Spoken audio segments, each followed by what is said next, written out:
Hi everyone, welcome back. Welcome to the weekly politics show with myself, Cllr Puru Miah, and co-host Councillor Andrew Wood. So, first thing we're going to kick off is low vaccine rollout. Does Tower Hamlets have a really low vaccine rollout? There's been a lot of controversy. I know there was a report by the BBC in the weekend that kicked off showing that Tower Hamlets is at the bottom of the league in terms of rollout, and there were also accusations and counter accusations on social media. The East End Inquirer wrote a piece on it, questioning the council's narrative about the low vaccine rollout, and then I did a piece as well, just looking at the statistics released by the NHS and looking at that.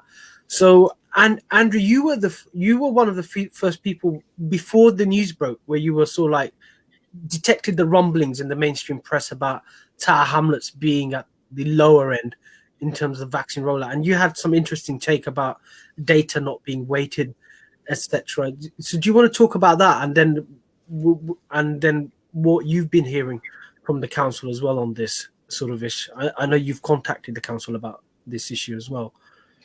Yeah, so it was actually an Evening Standard report a couple of weeks ago that kind of commented on this for the first time, that Tower Hamlets, I think in London at that point, was kind of the lowest.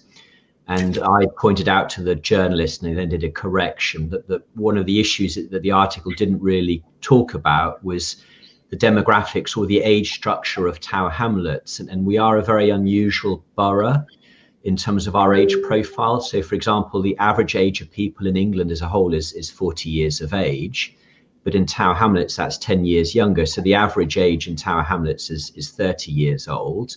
And we're actually the fifth youngest borough in the country, because basically what we have is, obviously we have young people at school, and then we have lots of people who arrive in their 20s, work in London, and then they kind of start leaving, maybe when they have children or for other reasons when they're in their 40s. So we have this very unusual demographic where kind of the population is like this at the teenage level, then it kind of goes fat for the people in the 20s and 30s, and then it sort of thins down at the top.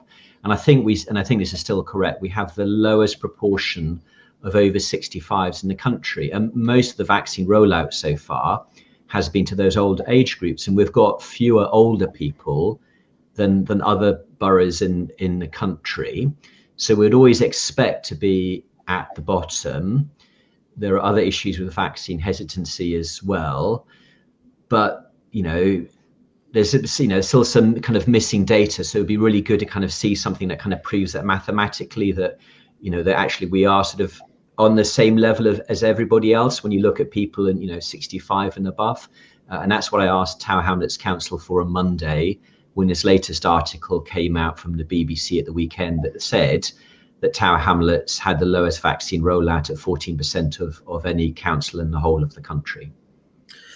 So on the back of that, I actually went to the COVID champions briefing. So just to let the listeners know that every week the council does a COVID kind of briefing for stakeholders, people who are interested, to just listen to the public health team and question about it. So they did an interesting breakdown where they showed they used the Northeast London health area as sort of like the benchmark, but it showed that in every single age group we were hitting below. So even if we're dealing with smaller numbers, we were consistently below. Apart from people in care homes, we were consistently below the Northeast London average. And that's much lower than, say, the national average. So the national average is higher. Then you've got the Northeast London average, which is lower. And then Tower Hamlets is below that. So it seems like even with these small numbers, we're not hitting the targets, so to speak. And it seems to be some kind of blockages somewhere in the way we're rolling out the vaccine. And it seems to be quite systematic. The other thing is the NHS does a release of statistics, NHS England, in terms of that. And if you look at the NHS statistics, for every single geographic area, they call them MSOAs, what they use for statistical purposes. In every single ward, we're hitting below the national average. But between the wards, there's a massive discrepancy. Like the best performing is what they call Bethnal Green East, which is, say, at the north end of the borough, at the Hackney end. and the worst performing is Aldgate, which is now Whitechapel, and the Brick Lane area. That seems to be like the worst performing consistently. Although you've got some statistical sort of like jumping up and down, but there seems to be a pattern there. So even within Tower Hamlets, even though we're hitting below that, there's massive discrepancies in terms of geography, and it seems like there seems to be some kind of systematic or structural reasons why we're not getting the vaccine rollouts, and that's what I've discussed, and it seems to be reflecting on our testing, that we're the lowest in terms of testing as well in all London boroughs, and it seems like the same patterns are feeding through in the vaccine. Have you had any comeback from the council in terms of addressing their comms, or have the council officers replied back to you in terms of when you question them on these statistics, etc.? So not yet, because also last week this issue about the geographical differences of vaccine uptake was also raised as well, that at that point it was somewhere between 46 and 90% sort of uptake, depending on the areas, and they sort of said that the lowest was in the northwest of the borough. So the council definitely are aware of the issue, there's no doubt about that, but I haven't had a sort of report back yet or a meeting where they kind of said what they're going to do about it. I mean, there are, we can speculate to some extent that perhaps some of the reasons are, where the physical vaccinations are taking place. So the bulk of them have been kind of just outside our boundaries, into the Cllr Centre and in Stratford, which might favour people again who live in the sort of the east of the borough, and sort of not so great for people who live in the west. But a lot of that is kind of speculation. But I think it's very clear that until we go to a sort of local vaccine rollout, that we continue to have issues, I suspect. And my other concern is that as Puru was just sort of saying, is we haven't actually been vaccinating that many people, because these older groups are quite small, and as we kind of go down that sort of age group and we start hitting people in their 50s and 40s, which will be in the next couple of months, the number of people that we need to vaccinate within Tower Hamlets is going to quadruple as the age groups get bigger and bigger. And then as we get down to age 30, and then, as I said earlier, it's that age group of 30 that's the biggest age group. And my concern would be is that we may be struggling at that point, and everybody else, may be either finishing, or they're on, people who are 21 years old at that point. So therefore, this may be an issue for us for months and months ahead. I think the other thing is there's more pressure going to be put on the health service. So at the moment, the GP surgeries are sort of like holding back on their regular work, etc. But once people people expect to go back to work in the middle of April, etc. A lot of the feedback I've been getting from GP surgeries is that they will start basically doing all the extra capacity that they've had. They'll basically use it, won't be there, because they'll carry on with their normal GP primary healthcare work. So it seems that extra capacity is not going to be there. Now I know I've spotted Islington Council opening up sort of like these national centres within. Had there been any talk of opening one up in Tower Hamlets, Andrew, to take up the pressure? Have you heard anything? Yes. So of the three main centres, one is in Tower Hamlets, and I think there was something in Mile End Park. I sort of read a couple of days ago on one of the council emails that one of the existing test centres was going to be changed into a vaccination centre, but I can't remember which one it was. So I'm not going to say in case I get the detail wrong. And we're going to need to do more of that and open up more centres to make it easier for people, and also because as I said earlier, the numbers are going to be increasing as well. This weekend I've been invited to a sort of like so everybody's having similar conversations. So in all sort of like inner city boroughs, people have picked up that we're below the national average in terms of London.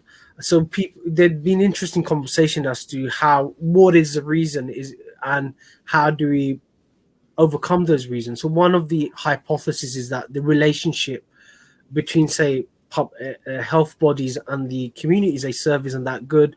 There's a lot of distrust for historical reasons, etc. How do we empower? So this Sunday I'm actually going to go to a well-known community centre where the local GP is actually going to, I've been told, train community volunteers in administering the vaccine, which is going to be interesting. I don't know what that means, but the idea is that then they go out, people know about it, they go out, they talk about it, and that has sort of like a ripple effect in those hard to get demographics to basically get people to come in. So they're targeting to vaccinate 300. So I'm just going to go down there this Sunday to have a look. So I've been invited and saying, look, come and see what we're doing. We think the issue is that there's a breakdown of trust or relationship, and the only way to overcome that is to actually empower the communities that you're administering health to. So like they feel empowered. It's a conversation. It's a co-ownership of the program rather than delivering the program and they're just silent recipients. So there's, people are looking at other ways of tackling this, because it seems like the way it's being done is not getting the results that we want. And I think with the issue of COVID is that you're as healthy as your neighbor. That's what it is. So it is everyone's problem, sort of ish. It's not the problem isn't solved that I got vaccinated, etc. If there are large groups of people who are not vaccinated, there's a risk. There's also a risk of the virus mutating as well if it's not checked, and it creates all these other social problems as well. And what we don't want is to have vaccine passports where you're allowed to go into certain areas and not allowed to go into certain areas if you don't have a passport. So I think it is in everybody's interest to get the majority of the population, in fact, nearly everybody, vaccinated. Any final thoughts, Andrew? We're going to sort of hold our breath and see how this is going to pan out with working with large numbers. Do you see this coming up in, say, overview and scrutiny or in other forums of the council in terms of monitoring this? Yeah, because I mean, there are two risks for Tower Hamlets in this area. So one of which is that if we continue to lag behind everybody else, and as I said, things may get worse as the groups become bigger, reputationally, that's not good for us. Again, it's bad news for Tower Hamlets, but more importantly is obviously the health implications of that. Because the suggestions is that the vaccine also helps, and the evidence isn't conclusive yet, but the evidence also suggests that the vaccines also help reduce transmission and therefore also, help with the spread, reducing the spread of COVID as well. So the risk for us would be is that if we're not vaccinating everybody, then we're going to continue to have COVID within our communities. And even the vaccines are not perfect. They're only 90% perfect, which means, 10% of people who get COVID is still going to end up in hospital or will die. So there are profound implications for us if we don't get vaccinated quickly. Cool. So this is a topic that's going to go on and on. We're going to see how it carries on in the summer. If there are any developments, rest assured we'll come back on the show and talk about it.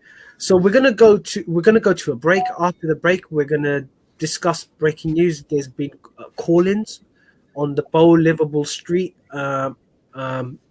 scheme, the low traffic neighborhood in Bow, and also the closure of the day centers. And we'll discuss what that means and what is a call-in. So join us after the break.